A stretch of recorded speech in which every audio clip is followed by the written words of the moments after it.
Vishwaksena education system, because of our 5 pillars of Vishwaksena education system, there will be no detention here. ஒரு student நம்மள்ட்ட சேர்றாருன்னா அந்த ஸ்டூடெண்ட்டினுடைய எவாலுவேஷன்லாம் பார்த்து பீரியாடிக்காக monitor பண்ணி 12th தான் இந்த ஸ்கூல் விட்டு அவங்க போகணும். இன் பிட்வீன் இயர் நீ ஃபெயில் ஆகிட்ட, நீ வேறு ஸ்கூலுக்கு போகும்போது நாங்கள் பண்ண மாட்டோம். ஆனால் அதே சமயத்தில் ஆட்டோமேட்டிக் ப்ரொமோஷன் கிடையாது. பாஸ் ஃபெயிலுன்றது மார்க் இல்லை. 35 மார்க் வாங்கினேன், 33 மார்க் வாங்கினேன், 35 மார்க் வாங்கி ஒரு 8th 9th 10th கொண்டு வந்துட்டேன், என்ன பிரயோஜனம்? ஒரு பிரயோஜனம் கிடையாது. 40 மார்க் வாங்கி +2ல் பாஸ் பண்ணுறது ஒன்று தான், ஃபெயில் ஆகிறது ஒன்று தான். I am not talking about it. Did I fail to get a seat in NEET? Did I fail to get a seat in a good engineering college? Did I fail to get a seat in IIT? And the aspiration இருக்குல்ல, அதில் we will not allow him to fail. What is your policy on detention? இந்த regarding நான் வந்து I want to put it on the social media. ஏன்னா எங்கேயோ ஏதோ ஒரு பேரண்ட்டுக்கு இது வந்து பயனுள்ளதாக இருக்கலாம்.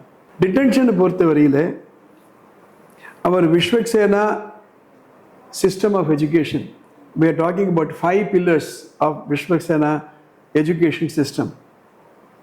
In the system there is no detention.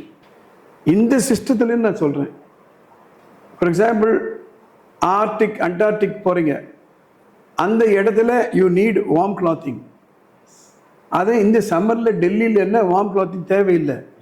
So நம்ம சிஸ்டத்தில் Vishwaksena education சிஸ்டத்தில், because of our 5 pillars of Vishwaksena education system, there will be no detention here. ஒரு ஸ்டூடெண்ட் நம்மள்ட்ட சேர்றாருன்னா அந்த ஸ்டூடெண்ட்டினுடைய எவாலுவேஷன்லாம் பார்த்து பீரியாடிக்காக மானிட்டர் பண்ணி 12th தான் இந்த ஸ்கூல் விட்டு அவங்க போகணும். இன் பிட்வீன் இயர் நீ ஃபெயில் ஆகிட்ட, நீ வேறு ஸ்கூலுக்கு போகும்போது நாங்கள் பண்ண மாட்டோம். ஆனால் அதே சமயத்தில் ஆட்டோமேட்டிக் ப்ரொமோஷன் கிடையாது. இப்போது ஒரு கான்ட்ரவர்சியே நடந்துட்டுருக்கு. என்ன நடந்துட்டுருக்கு? 8th ஸ்டாண்டர்ட்லையும் டிடென்ஷனே கூடாது, அடுத்த கிளாஸ் அனுப்பிச்சிருங்க, அடுத்த கிளாஸ் அனுப்பிச்சிருங்க. I am against it. ஏன் ஐ எம் அகெயின்ஸ்ட் இட்னா, டெஸ்ட்டே இல்லை அப்படின்னா நான் எந்த ஸ்டாண்டர்டில் இருக்கேன், எவ்வளோ படிச்சிருக்கேன், புரிஞ்சுனா புரிஞ்சிக்கலையா, எதில் வீக்கு, அது தெரியாமல் போயிடும். சரி, அப்படின்னா இது எப்படி இம்ப்ளிமெண்ட் பண்ண போகிறோம் அப்படின்னா, 4th ஸ்டாண்டர்ட்லேருந்து நம்ம ஏற்கனவே சொன்னோம் 10% இன்க்ரீஸ் 10% இன்க்ரீஸ் மெயில் வரைக்கும். கண்டிப்பாக pre-KG LKG UKG even 1st standard 2nd ஸ்டாண்டர்டில் கூட டிடென்ஷனே இருக்காது. ஏன்னா ஸ்டூடெண்ட்ஸே நல்லா படிச்சிருவாங்க. இந்த சிலபஸ் இஸ் நாட் பிக். எப்போ இந்த டிடென்ஷன் இல்லை ப்ரமோஷன் வரும் அப்படின்னா, somewhere around 3rd ஸ்டாண்டர்ட்லேருந்து 4th standard தான் அங்கே ரைட்டிங் ப்ராக்டிஸ் இருக்கும், புக்ஸ் இருக்கும், சிலபஸ் இருக்கும். அந்த இடத்துல தான் ப்ராப்ளம் வரும். we own responsibility. நம்ம கோல்டன் ட்ரையாங்கிள்னு சொல்லுவோம். Student, school, parent. இப்போ ஸ்கூலுக்கும் ஸ்டூடெண்ட்டுக்கு இடையில் என்ன கான்ட்ராக்ட்னா, நீ தினம் ஸ்கூலுக்கு வா, எங்கள்கிட்ட நல்ல டீச்சர்ஸ் இருக்காங்க, we have a systematic way of teaching, that is the contract. I will not breach any contract. And as a student அவர்னா நம்ம கான்ட்ராக்ட் ஒத்துக்கிறாருன்னா நான் ஒழுங்காக வருவேன், டிசிப்ளினாக இருப்பேன், ஹோம்ஒர்க் பண்ணுவேன், கிளாஸ் ஒர்க் பண்ணுவேன், கிளாஸில் நான் மிஸ்சீஃப்லாம் பண்ண மாட்டேன். கான்ட்ராக்ட். ஸ்கூலுக்கும் டீச்சருக்கு என்ன கான்ட்ராக்ட்? உனக்கு கிளாஸில் தேவை வேண்டியதெல்லாம் நான் செஞ்சு கொடுப்பேன். I will give you all the support, I will train you, you will teach. நீங்கள் என்ன ஸ்கூலுக்கு ப்ராமிஸ் பண்ணுறீங்க? நான் ஹோம்ஒர்க்கு எல்லாம் கொடுப்பேன், கரெக்டாக மானிட்டர் பண்ணுவேன், என் கிளாஸ் ஒர்க் நான் பார்த்துப்பேன், என்னுடைய நோட்ஸ் ஆஃப் லெசன் பிளான் எல்லாம் நான் கரெக்டாக பண்ணிப்பேன், நான் ப்ரிப்பேர் பண்ணிட்டு தான் கிளாஸுக்கு வருவேன், நான் கரெக்டாக டீச் பண்ணுவேன், I will maintain eye contact, class கண்ட்ரோலில் மெயின்டைன் பண்ணுவேன். இது contract between the school and the teacher. Now we come to teacher on one side and the parent. இவங்களுக்குள்ள என்ன கான்ட்ராக்ட்னா, உங்கள் குழந்தைங்களை அனுப்புங்க, நாங்கள் டீச்சிங் கரெக்டாக பண்ணுறோம். பேரண்ட் என்ன ப்ராமிஸ் பண்ணுவாங்கன்னா, நீங்கள் சொல்லி கொடுத்து வீட்டுக்கு அனுப்புறீங்களா, நான் ஹோம்ஒர்க்லாம் பண்ண வைக்கிறேன், நான் அவருடைய செல்ஃபோன் நான் ரெஸ்ட்ரிக்ட் பண்ணுறேன், அனாவசியமாக நான் டிவியில் நான் அதிக நேரம் செலவு பண்ண மாட்டேன், தினம் எங்கள் குழந்தையோட 2 மணி நேரம் 1 மணி நேரம் உட்காருவேன். So this is the contract.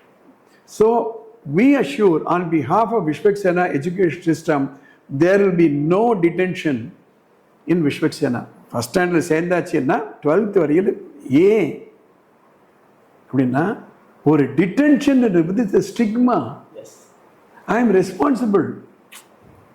ஒன்றும் இல்லை, ஒரு ப்ராக்ரஸ் கார்டை நான் டீடைன் பண்ணி வச்சுக்கிறேன், அந்த பேரண்ட்டோட பேச வச்சிட்ருக்கேன். நான் ஏதோ ஒன்று சொல்லணும் அவர்கிட்ட.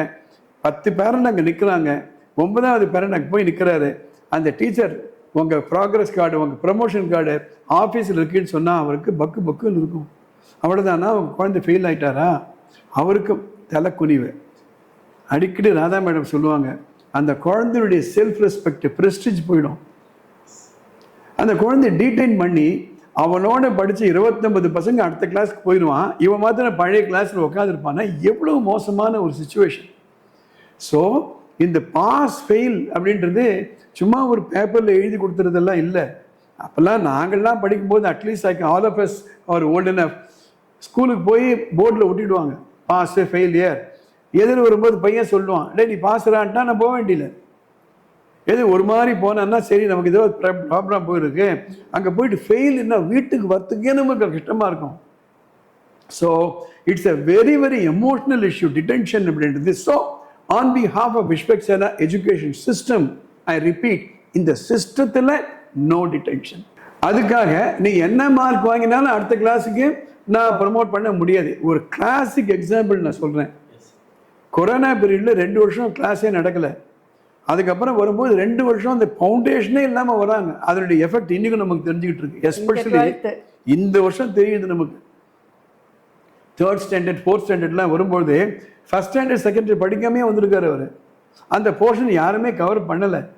பிரிட்ஜ் கோர்ஸ் சஜஸ்ட் பண்ணாங்க, but it was not done. ஒரே ஒரு கிளாரிஃபிகேஷனை கொடுக்க விரும்புகிறேன். நார்மலாக நம்ம பாஸ் ஃபெயில்னா எவ்வளோ மார்க் நமக்கு ஞாபகம் வரும்? 35. அதில் தான் I want to change.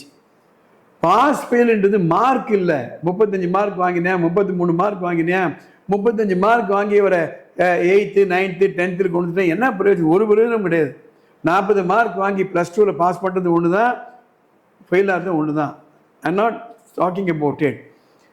Did I fail to get a seat in NEET? Did I fail to get a seat in a good engineering college? Did I fail to get a seat in IIT? And the aspiration இருக்குல்ல, அதில் we will not allow him to fail. அப்படின்னா இந்த பார் தம்பி, நீ NEET படிக்கணும் விருப்பப்படுறியா? உட்காந்து படி. அதுவும் 8th நம்ம ஆரம்பிச்சிருவோம்.